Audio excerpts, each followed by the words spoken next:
प्रभु यीशु मसीह के नाम से और एक बार इस दिन के लिए मैं धन्यवाद देता हूं। आप लोगों के लिए एक उत्साहित करने वाले वचन की ओर ध्यान दें। प्रकाशित वाक्य उसके 22वें अध्याय, प्रकाशित वाक्य उसके 22वें अध्याय और उसके 13वें वाक्य की ओर अपने ध्यान को दे। प्रकाशित वाक्य 22वें अध्याय 13वें वचन, मैं अल्फा और ओमेगा, पहला और अंतिम, आदि और अंत हूँ। मेरे प्यारो, पतमुस टापू नामक एक जगह में ये यूहन्ना जब गिरा हुआ था, पड़ा हुआ था, तो परमेश्वर की आत्मा के द्वारा वो वहां से निकाला गया और परमेश्वर की आत्मा ने उसे कई एक बातों का अलग अलग प्रकाशन को दिया। पवित्र शास्त्र की आखिरी किताब ये प्रकाशित वाक्य है, जिसे यीशु मसीह का प्रकाशित वाक्य कहा गया है।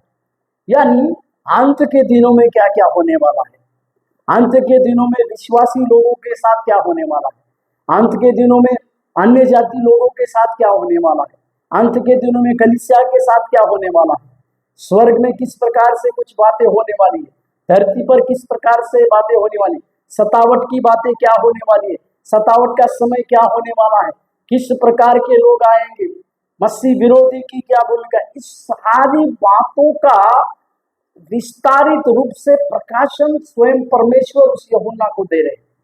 ये सारी बातों को देने के बाद जब इस प्रकाशित वाक्य के आखिरी अध्याय की ओर जब बढ़ते हैं तो परमेश्वर अपना एक परिचय यूहन्ना को देते हैं। ये सारी बातें जो है परमेश्वर के हाथ में थी, किसी का न्याय करने की और अंत करने की बातें केवल और केवल परमेश्वर के हाथ में थी। इसी के लिए परमेश्वर अपने आप को इस प्रकार से कहते हैं, मैं अल्फा और ओमेगा, मतलब परमेश्वर ही शुरुआत है, परमेश्वर ही आखिरी है, और कहते हैं पहला और अंतिम, आदि और अंत।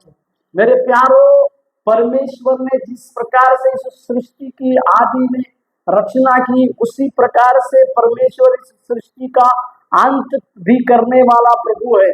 इसी के लिए वो अपने आप का परिचय इस प्रकार से देता है, मैं पहला और अंतिम हूँ।